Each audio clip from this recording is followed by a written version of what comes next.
Bonsoir, nous sommes aujourd'hui mardi 7 janvier 2014, il est 18h54. Je poursuis ma lecture de l'Ancien Testament en son second livre de l'Exode à partir du chapitre 16. Toute l'assemblée des enfants d'Israël partit d'Élim et ils arrivèrent au désert de Sin, qui est entre Élim et Sinaï, le 15e jour du second mois après leur sortie du pays d'Égypte. Et toute l'assemblée des enfants d'Israël murmura dans le désert contre Moïse et Aaron. Les enfants d'Israël leur dirent : que ne sommes-nous morts par la main de l'Éternel dans le pays d'Égypte, quand nous étions assis près des pots de viande, quand nous mangeons du pain à satiété ? Car vous nous avez menés dans ce désert pour faire mourir de faim toute cette multitude. L'Éternel dit à Moïse : voici, je ferai pleuvoir pour vous du pain, du haut des cieux.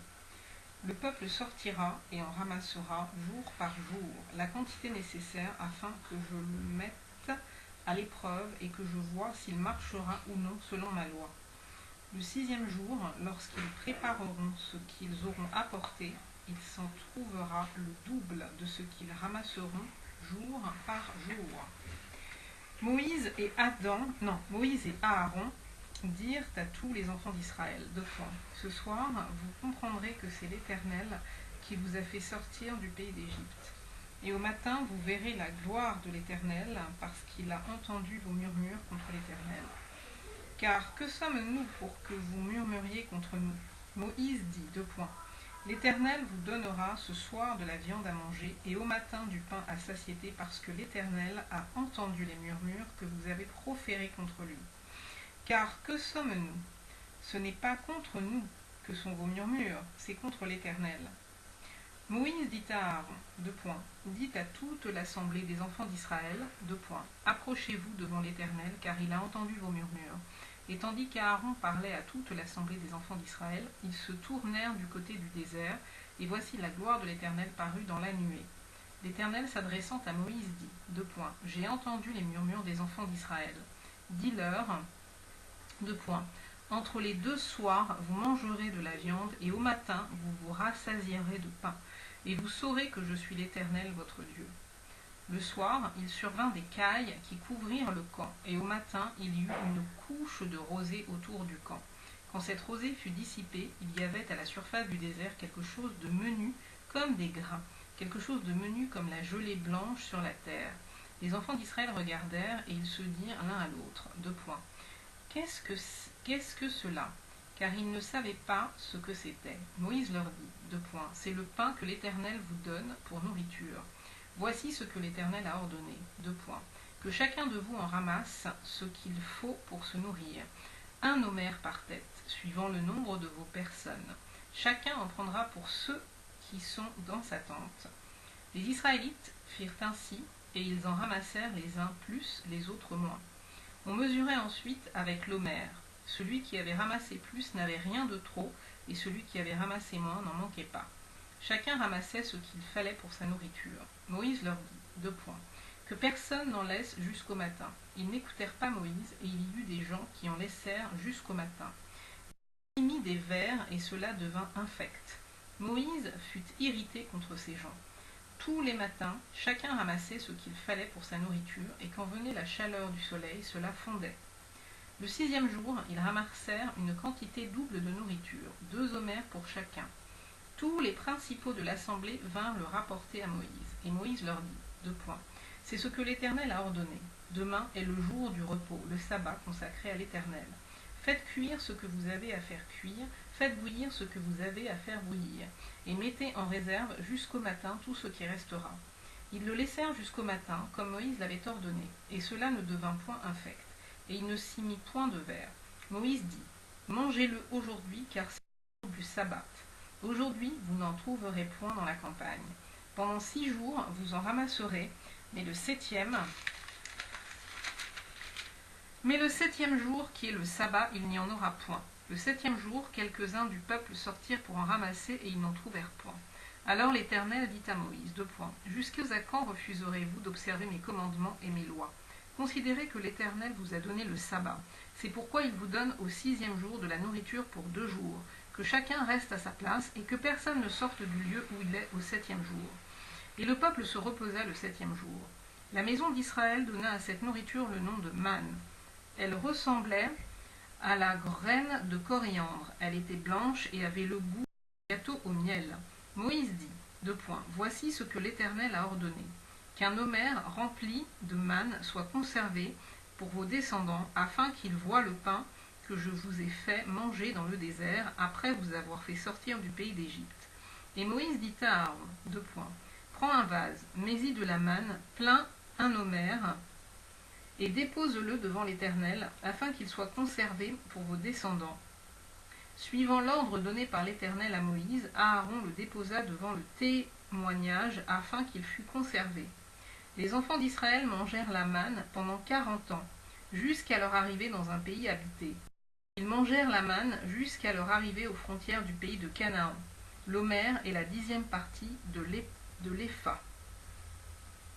Chapitre 17. Toute l'assemblée des enfants d'Israël partit du désert de Sin, selon les marches que l'Éternel leur avait ordonnées. Et ils campèrent à Réphidim, où le peuple ne trouva point d'eau à boire. Alors le peuple chercha querelle à Moïse. Ils dirent, donnez-nous de l'eau à boire. Moïse leur répondit, pourquoi me cherchez-vous querelle? Pourquoi tentez-vous l'Éternel? Le peuple était là, pressé par la soif, et murmurait contre Moïse. Il disait, pourquoi nous as-tu fait monter hors d'Égypte pour me faire mourir de soif avec mes enfants et mes troupeaux? Moïse cria à l'Éternel en disant, que ferai-je à ce peuple? Encore un peu, et ils me lapideront. L'Éternel dit à Moïse, passe devant le peuple et prends avec toi des anciens d'Israël. Prends aussi dans ta main ta verge avec laquelle tu as frappé le fleuve et marche. Voici, je me tiendrai devant toi sur le rocher d'Horeb. Tu frapperas le rocher, et il en sortira de l'eau, et le peuple boira. Et Moïse fit ainsi aux yeux des anciens d'Israël. Il donna à ce lieu le nom de Massa et Mériba, parce que les enfants d'Israël avaient contesté, et parce qu'ils avaient tenté l'Éternel en disant, l'Éternel est-il au milieu de nous, ou n'y est-il pas? Amalek vint combattre Israël à Réphidim. Alors Moïse dit à Josué, choisis-nous des hommes, sors et combat Amalek. Demain, je me tiendrai sur le sommet de la colline, la verge de Dieu dans ma main. Josué fit ce que lui avait dit Moïse pour combattre Amalek. Et Moïse, Aaron et Hur montèrent au sommet de la colline. Lorsque Moïse élevait sa main, Israël était le plus fort, et lorsqu'il baissait sa main, Amalek était le plus fort. Les mains de Moïse étant fatiguées, ils prirent une pierre qu'ils placèrent sous lui, et il s'assit dessus. Aaron et Hur soutenaient ses mains, l'un d'un côté, l'autre de l'autre, et ses mains restèrent fermes jusqu'au coucher du soleil. Et Josué vainquit Amalek et son peuple au tranchant de l'épée. L'Éternel dit à Moïse, écris cela dans le livre pour que le souvenir s'en conserve, et déclare à Josué que j'efface la mémoire d'Amalek de dessous les cieux. Moïse bâtit un autel et lui donna pour nom l'Éternel ma bannière. Il dit, parce que la main a été levée sur le trône de l'Éternel, il y aura guerre de l'Éternel contre Amalek de génération en génération. Chapitre 18. Jéthro, prêtre de Madian, beau-père de Moïse, apprit tout ce que Dieu avait fait en faveur de Moïse et d'Israël son peuple. Il apprit que l'Éternel avait fait sortir Israël d'Égypte.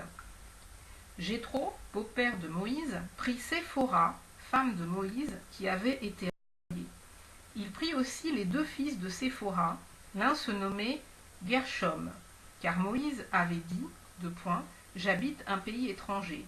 L'autre se nommait Éliézer, car il avait dit, le Dieu de mon père m'a secouru et il m'a délivré de l'épée de Pharaon.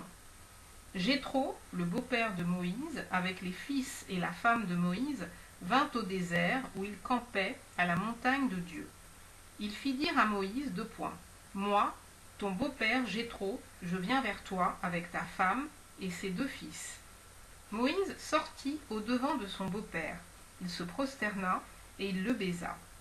Ils s'informèrent réciproquement de leur santé, et ils entrèrent dans la tente de Moïse. Moïse raconta à son beau-père tout ce que l'Éternel avait fait à Pharaon et à l'Égypte à cause d'Israël, toutes les souffrances qui leur étaient survenues en chemin, et comment l'Éternel les avait délivrés. Jéthro se réjouit de tout le bien que l'Éternel avait fait à Israël et de ce qu'il l'avait délivré de la main des Égyptiens. Et Jéthro dit, Béni soit l'Éternel qui vous a délivré de la main des Égyptiens et de la main de Pharaon, qui a délivré le peuple de la main des Égyptiens. Je reconnais maintenant que l'Éternel est plus grand que tous les dieux, car la méchanceté des Égyptiens est retombée sur eux.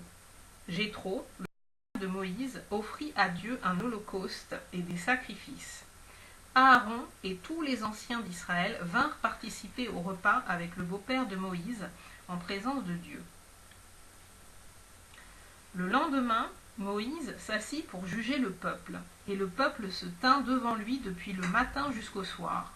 Le beau-père de Moïse vit tout ce qu'il faisait pour le peuple, et il dit, Que fais-tu là avec ce peuple? Pourquoi sièges-tu seul, et tout le peuple se tient-il devant toi, depuis le matin jusqu'au soir? Moïse répondit à son beau-père, C'est que le peuple vient à moi pour consulter Dieu. Quand ils ont quelques affaires, ils viennent à moi. Je prononce entre eux et je fais connaître les ordonnances de Dieu et ses lois. Le beau-père de Moïse lui dit, Ce que tu fais n'est pas bien. Tu t'épuiseras toi-même et tu épuiseras ce peuple qui est avec toi, car la chose est au-dessus de tes forces. Tu ne pourras pas y suffire seul. Maintenant écoute ma voix. Je vais te donner un conseil et que Dieu soit avec toi. Sois l'interprète du peuple auprès de Dieu et porte les affaires devant Dieu. Enseigne-leur les ordonnances et les lois, et fais-leur connaître le chemin qu'ils doivent suivre et ce qu'ils doivent faire. Choisis parmi tout le peuple des hommes capables, craignant Dieu, des hommes intègres, ennemis de la cupidité. Établis-les sur eux comme chefs de 1000, chefs de 100, chefs de 50 et chefs de 10. Qu'ils jugent le peuple en tout temps, qu'ils portent devant toi toutes les affaires importantes et qu'ils prononcent eux-mêmes sur les petites causes. Allège ta charge et qu'ils la portent avec toi. Si tu fais cela et que Dieu te donne des ordres, tu pourras y suffire, et tout ce peuple parviendra heureusement à sa destination. Moïse écouta la voix de son beau-père et fit tout ce qu'il avait dit. Moïse choisit des hommes capables parmi tout Israël, et il les établit chefs du peuple, chefs de 1000, chefs de 100, chefs de 50 et chefs de 10. Ils jugeaient le peuple en tout temps. Ils portaient devant Moïse les affaires difficiles, et ils prononçaient eux-mêmes sur toutes les petites causes. Moïse laissa partir son beau-père, et Jéthro s'en alla dans son pays. Voilà, on va s'arrêter. Ça en fait 3. J'ai fait 16, 17 et 18. Bonne fin de journée.